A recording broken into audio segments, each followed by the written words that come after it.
جمعہ کے اعمال کا اہتمام کریں، جمعہ کے دن درود شریف کی کثرت کریں۔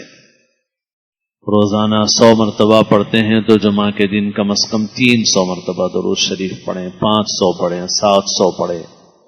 جتنا زیادہ پڑھیں اتنا زیادہ فضیلت اور ثواب کی چیز ہے۔ حدیث شریف میں آپ نے فرمایا کہ جمعہ کے دن مجھ پر کثرت سے درود بھیجا کرو کہ اس روز درود میں فرشتے حاضر ہوتے ہیں اور درود میرے حضور پیش کیا جاتا ہے۔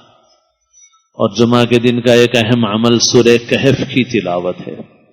حدیث شریف میں ہے جو شخص جمعہ کے دن سورہ کہف کی تلاوت کرے گا اس کے لیے عرش کے نیچے سے آسمان کے برابر بلند ایک نور ظاہر ہوگا جو قیامت کے اندھیرے میں اس کے کام آئے گا، اور جمعہ سے آئندہ جمعہ تک کے تمام گناہ صغیرہ اس کے معاف ہو جائیں گے۔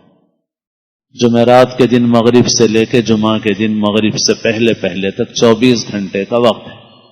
اس 24 گھنٹے میں ہم ان اعمال کو پورا کر سکتے ہیں۔ سورہ کہف کی تلاوت، درود شریف زیادہ سے زیادہ مقدار میں، اور اسی طرح جمعہ کے اعمال کا اور بھی اعمال ہیں ان کا اہتمام کریں۔ جمعہ کے لیے مسجد جلدی آنا ہے۔ پیدل آنے کی فضیلت جمعہ میں بھی ہے، ہر نماز میں بھی ہے۔ اپنی جگہ پر وضو کر کے طہارت حاصل کر کے جب کوئی آدمی نماز کے لیے چلتا ہے ہر قدم پر اس کے گناہ معاف ہوتے ہیں اور اس کو نیکیاں ملتی ہیں۔ تو 5 نمازوں میں بھی آپ اپنی جگہ سے وضو کر کے آئیں اور پیدل آئیں، تو پیدل آئیں گے تو آپ کی واکنگ بھی ہو جائے گی جو بہت ساری بیماریوں کا سبب بنا ہوا ہے آپ کے لیے، وہ بھی اس کا بھی علاج ہو جائے گا، اور پارکنگ کا مسئلہ بھی حل ہوگا۔ اگر ہم لوگ تو چند قدم کا بھی ثواب حاصل نہیں کرتے، بعض لوگ تو 2 ویلر بھی گیٹ جو چلنے کا راستہ ہے وہاں لا کے رکھ دیتے ہیں۔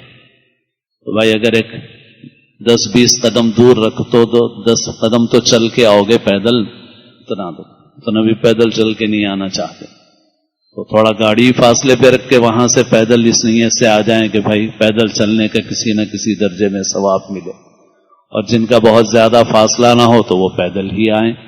پیدل آنے کا بھی ثواب ہے جمعہ میں بھی اور عام نمازوں کے اندر بھی۔ اور پھر جمعہ کے خطبے کے احکام ہے۔ خطبے کے دوران بات چیت، سلام کلام اجازت نہیں ہے اس کی۔ اسی طرح کھڑے ہو کر خطبہ سننا خطبے کے احکام کے خلاف ہے۔ خطیب کھڑے ہو کر خطبہ دے گا، آپ کھڑے نہیں سنیں گے، آپ بیٹھ کر خطبہ سنیں گے، کھڑے خطبہ نہیں سنیں گے۔ ایک مرتبہ آپ صلی اللہ علیہ وسلم نے فرمایا، کچھ لوگوں کو کھڑے ہوئے تھے، آپ نے فرمایا بیٹھ جاؤ، ایک صحابی باہر تھے ابھی اندر نہیں آئے تھے، وہیں بیٹھ گئے۔ حضور نے فرمایا تم سے نہیں کہا گیا اندر آ جاؤ، اندر آ کے بیٹھ جاؤ، کہیں حضور کے حکم کے خلاف نہ ہو تو باہر ہی بیٹھ گئے وہ۔ تو کھڑے خطبہ سننا نہیں ہے۔ مسجدوں میں ماحول سا بن گیا ہے ایسا، دیر سے بھی آتے ہیں اور پھر کھڑا رہتا ہے ایک مجمع، یہ بالکل طریقے کے خلاف ہے۔ خطیب کھڑا رہے گا، آپ کھڑے نہیں رہیں گے، آپ بیٹھ کر خطبہ سنیں گے۔ خطبے کے دوران بات چیت نہیں ہے، سلام کلام نہیں ہے، خیر خیریت پوچھنا نہیں ہے، زبان سے ذکر کی بھی اجازت نہیں ہے، سبحان اللہ الحمدللہ اللہ اکبر پڑھنے کی بھی اجازت نہیں ہے۔ درود شریف کے موقع پر درود شریف بھی دل میں پڑھنے کا حکم ہے۔ خطبے کے ان احکام کا خیال رکھیں، جمعہ کے احکام کا خیال رکھیں تاکہ جمعہ کا ثواب ہمارا محفوظ اور باقی رہے۔